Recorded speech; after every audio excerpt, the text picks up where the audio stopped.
हम लोगों ने विभिन्न व्यवस्थाएं सुविधाएं जो स्वास्थ्य विभाग मरीजों को उपलब्ध करा रहा है उसका हम लोगों ने आज भ्रमण किया है, निरीक्षण किया है। 30 करोड़ की लागत से जो है मॉडल हॉस्पिटल बन रहा है। लोग उम्मीद कर रहे हैं कि मार्च के अंत तक उसकी भी शुरुआत हो जाएगी और उसके बाद जो जर्जर भवन है यहाँ, जिनकी माँ और बच्चे दोनों की जिनकी स्वास्थ्य की स्थिति या वजन और जो इंडिकेटर्स है खराब है, तो उसमें बच्चे एडमिट हैं, उसको हम लोगों को बेहतर तरीके से संचालित करना है।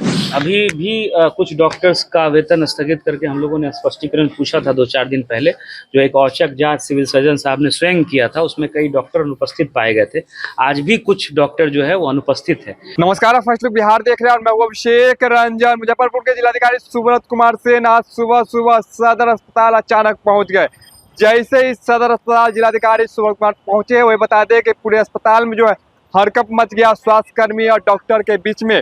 वही बता दें कि जैसे ही जिलाधिकारी सुब्रत कुमार सेन पहुंचे हैं, उसके बाद उन्होंने सभी वार्डों का निरीक्षण किया है। इमरजेंसी वार्ड से लेकर मातृ शिशु वार्ड के साथ साथ अन्य वार्डों का उन्होंने निरीक्षण किया है। दौरान जो है सदर अस्पताल में 2 डॉक्टर जो है वो नहीं पाए गए हैं, उन पर भी कार्रवाई हो सकती है, उनसे स्पष्टीकरण मांगा जा सकता है। इसके साथ साथ जिलाधिकारी सुब्रत कुमार सेन ने कहा है कि सदर अस्पताल में जो जल जमाव की समस्या है उससे भी बहुत जल्द निजात मिलेगा। इसके साथ साथ 20 करोड़ की लागत से जो मॉडल अस्पताल बन रहा है वो भी अगले साल तक बनकर तैयार हो जाएगा।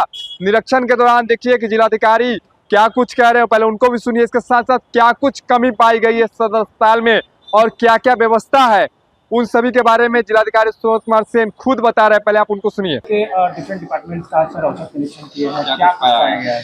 देखिए, हम लोगों ने विभिन्न व्यवस्थाएं सुविधाएं जो स्वास्थ्य विभाग मरीजों को उपलब्ध करा रहा है उसका हम लोगों ने आज भ्रमण किया है, निरीक्षण किया है। सिविल सर्जन साहब, सुपरिटेंडेंट साहब, डीडीसी सब लोग उपस्थित हैं और कैसे सुविधाओं को और बेहतर करें, इस पे हम लोगों का प्रयास है। सब लोग आप लोग जान रहे हैं कि 30 करोड़ की लागत से जो है मॉडल हॉस्पिटल बन रहा है। लोग उम्मीद कर रहे हैं कि मार्च के अंत तक उसकी भी शुरुआत हो जाएगी और उसके बाद जो जर्जर भवन है यहाँ, जिसमें अभी इमरजेंसी चल रही है, ओटी बना हुआ है, उसको डिमोलिश करके एक बेहतर लुक हम लोग अस्पताल का देने का काम करेंगे। इसके साथ साथ यहाँ जल जमाव की समस्या नहीं हो, क्योंकि इस अस्पताल की एक समस्या है कि पानी लगता है बारिश के समय में। उसके लिए भी विस्तृत कार्य योजना बनाने के लिए हम लोगों ने BMSICL के DGM को बोला है और वो कार्य योजना हम लोग भेजेंगे। अतिरिक्त राशि की अगर आवश्यकता होगी तो वो भी राशि मंगवाई जाएगी। हम लोगों ने MCH देखा है, MCH में सुधार की आवश्यकता है।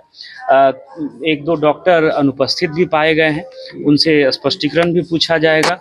और हम लोग OPD में जो है काउंटर्स बढ़ाने के लिए सुपरिटेंडेंट साहब को बोले हैं। 2 काउंटर हम लोग अगले वीक से यहाँ होने जा रहा है। 1 काउंटर बढ़ेगा, टोटल 2 काउंटर MCH में जो है फंक्शनल रहेगा। जो SNCU है वहाँ बच्चे कम एडमिट हैं, उसमें 100% ऑक्यूपेंसी रहे, वो हम लोगों का ध्यान है। NRC जो है जहाँ माल नरिष्ठ बच्चे, जिनकी माँ और बच्चे दोनों की जिनकी स्वास्थ्य की स्थिति या वजन और जो इंडिकेटर्स है खराब है, तो उसमें बच्चे एडमिट हैं, उसको हम लोगों को बेहतर तरीके से संचालित करना है। दवाएं पर्याप्त संख्या में उपलब्ध हैं, 300 से ज़्यादा दवाएं उपलब्ध हैं, लेकिन उतनी दवाओं का यूज़ नहीं हो पा रहा है। इसके संबंध में सुपरिटेंडेंट साहब को बोला गया है कि डॉक्टर्स और पैरामेडिकल स्टाफ के साथ मीटिंग करके उन लोगों को भी बताइए कि किस किस बीमारी की कौन कौन सी दवा उपलब्ध है और कैसे हम लोग बेहतर तरीके से मरीजों को उपलब्ध करा सकते हैं। मरीजों से फीडबैक लेने के क्रम में ये पता चला कि थायराइड की जांच नहीं होती है यहाँ, जबकि माइक्रोबायोलॉजी का जो लैब है वहाँ 75 तरह के जाँच की सुविधा है। तो थायराइड जाँच के लिए जो केमिकल चाहिए वो हम लोग रोगी कल्याण समिति से हम लोगों ने खरीदने के लिए परमिशन दे दिया है। तो रोगी कल्याण समिति से उस केमिकल की खरीद करके थायराइड जांच की सुविधा भी अगले महीने के अंत तक सुपरिटेंडेंट साहब ने श्योर किया है कि वो शुरू करा देंगे। IOT यहाँ फंक्शनल हो गया है। कुल 16 मरीजों का ऑपरेशन भी हुआ है और लगातार मरीज दिखाने भी आ रहे हैं, तो ये एक बेहतर शुरुआत है। इसके अतिरिक्त हम लोगों का प्रयास है कि जो आयुष्मान का कार्ड बनना है और ख़ास करके 70 प्लस के उम्र के जो बुज़ुर्ग हैं और उनको 5 लाख तक की इलाज की सुविधा मुफ्त में मिलती है, तो उसके लिए एक अतिरिक्त काउंटर हम लोग OPD के पास बनाने जा रहे हैं। वो भी 2-4 दिन में शुरू हो जाएगा और वहाँ स्कैन एंड शेयर करके खुद से या हमारे ऑपरेटर्स की मदद से जो है हम लोग आयुष्मान भारत का कार्ड, चाहे वो 70 साल से जो बुजुर्ग व्यक्ति हैं वो आकर के बनवा सकते हैं या सामान्य कोई भी जिनका भी सूची में नाम है। 70 साल से जो उम्र के ज़्यादा हैं उनके लिए कहीं पे मतलब वो कोई BPL, APL या इनकम क्राइटेरिया, नौकरी पेशा कोई क्राइटेरिया नहीं है। जिनकी उम्र 70 साल से ज़्यादा है वो नज़दीक के सीएससी पे या अपने पीएससी सीएससी पे जो सामुदायिक स्वास्थ्य केंद्र है या सदर अस्पताल में जो हम लोग एक अतिरिक्त काउंटर खोलने जा रहे हैं वहाँ आकर के वो कार्ड बना सकते हैं। बेहतर सुविधा है। आप लोगों के माध्यम से सभी से मेरी अपील भी है कि इस सुविधा का ज़्यादा से ज़्यादा लोग लाभ उठाएं। तो ये एक अतिरिक्त काउंटर खोलने के लिए भी हम लोगों ने बोला है और बेहतर सुविधाएं कैसे हम लोग दे सकें मरीजों को। एक अतिक्रमण की भी बात आ रही है, उसमें भी सिविल सर्जन और सुपरिटेंडेंट को हम लोगों ने बोला है कि एसडीओ और अंचल अधिकारी से बात करके उसकी जांच करा लें। अगर वो अस्पताल की ज़मीन है तो जो विधिवत प्रक्रिया है उसको पूर्ण करते हुए अतिक्रमण को यथाशीघ्र हटाया जाए। इस संबंध में भी आवश्यक निर्देश दिया गया है। तो सारी टीम लगी हुई है और बेहतर सुविधाएं हम लोग मरीजों को दें, ये हम लोगों का प्रयास है। देखिए अभी जैसे देखिए आप इस चीज़ को समझना होगा कि कई चीज़ें शुरू हो रही हैं। जैसे मैंने आपको बताया कि IoT जो है यहाँ पर अभी शुरू हुआ है। जैसे पहले जिसको कैटरैक्ट या दूसरी बीमारियों का ऑपरेशन कराना था तो वो उसके लिए रेफ़र करना होता था, अब वो सुविधा शुरू हो गई है। यहाँ जो है एक्सरे और माइक्रोबायोलॉजी का लैब जो है वो फंक्शनल हो गया है। थायराइड के टेस्टिंग के लिए अभी एक मरीज ही बता रहे थे बाहर 600-700 रुपये लग जाता है, उसकी सुविधा हुई है। MCH बेहतर तरीके से काम कर रहा है, इसको और हम लोगों को बेहतर करना है। डॉक्टर की जो ड्यूटी है वो लोग समय से उपस्थित रहें, ये हम लोगों का प्रयास है। तो जैसे जैसे सुविधाएं बढ़ रही हैं और डॉक्टर्स का भी प्रयास है कि रेफ़र कम से कम करना पड़े, इस दिशा में लगातार सिविल सर्जन और सुपरिटेंडेंट दोनों लोग लगे हुए हैं और हम लोग इस कार्य संस्कृति को और बेहतर करने का प्रयास। देखा गया है कि रोस्टर वाइज जो है डॉक्टर यहाँ पे नहीं रहते हैं। नहीं, वो समस्या है।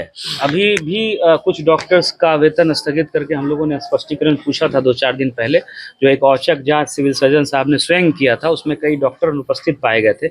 आज भी कुछ डॉक्टर जो है वो अनुपस्थित है, तो इसमें सुधार लाने की आवश्यकता होगी। अगर इसमें हम लोग सुधार नहीं देखेंगे तो फिर आरोप पत्र गठित करके जो परमानेंट डॉक्टर हैं उनके विरुद्ध विभागीय कार्रवाई के लिए हम लोग विभाग को भी संसूचित करेंगे। इस संबंध में भी अधीक्षक साहब को बता दिया गया है कि अपने स्तर से प्रयास करके कार्य संस्कृति में सुधार लाएं। और ये समस्या खास करके MCH में देखने को मिलती है, क्योंकि डॉक्टर्स काफ़ी हैं, 12 गायनेकोलॉजिस्ट हैं और ये रहता है कि 1-2 उपस्थित हैं तो जिनकी और एक्स्ट्रा ड्यूटी लगी हुई है वो लोग अपने से रोस्टर में किसी तरह का बदलाव सुपरिटेंडेंट की अनुमति के बिना आपस में एक्सचेंज करने की एक प्रवृत्ति पाई गई है, उसको सुपरिटेंडेंट साहब को बंद करने के लिए बोला गया है। इसमें 1-2 स्पष्टीकरण हुआ है, कुछ लोगों का वेतन भी रुका है। अगर ये सुधार नहीं होगा तो फिर 1-2 जो ऐसे डॉक्टर हैं उनको चिन्हित करके हम लोग स्वास्थ्य विभाग को विभागीय कार्रवाई के लिए रिपोर्ट भेजेंगे। तो आपने सुना क्या कुछ कहना था जिलाधिकारी सुब्रत कुमार सेन का, किस प्रकार से आज देखिए उन्होंने निरीक्षण किया है, सभी वार्डों का उन्होंने निरीक्षण किया है। इमरजेंसी वार्ड हो, मातृ शिशु वार्ड हो, इसके साथ साथ OPD हो, सभी चीज का जायजा लिया। इसके साथ साथ दवा के बारे में भी कई जानकारी उन्होंने ली है और बता दें कि कई सारे दिशा निर्देश भी उन्होंने डॉक्टरों को दिया है, क्या क्या कमी पाई गई है उसको लेकर विस्तार से बता रहे थे जिलाधिकारी सुब्रत कुमार सेन। इसके साथ साथ 2 डॉक्टर जो है अनुपस्थित पाए गए हैं, उन पर भी कार्रवाई की जाएगी, उनसे स्पष्टीकरण मांगा जाएगा कि आखिर क्या कारण था कि आप अस्पताल में नहीं पहुंचे थे, यानी कि समय पर अस्पताल में नहीं पहुंचे। उन पर कहीं ना कहीं देखिए कि अब गाज भी गिर सकती है, उनसे स्पष्टीकरण मांगा जा सकता है। तो ये देखिए कि इस समय की जो बड़ी खबर निकलकर सामने आ रही हो मुजफ्फरपुर के सदर अस्पताल से है। बने रहिए फर्स्ट बिहार के साथ आगे भी खबरों के लिए, तब तक के लिए नमस्कार।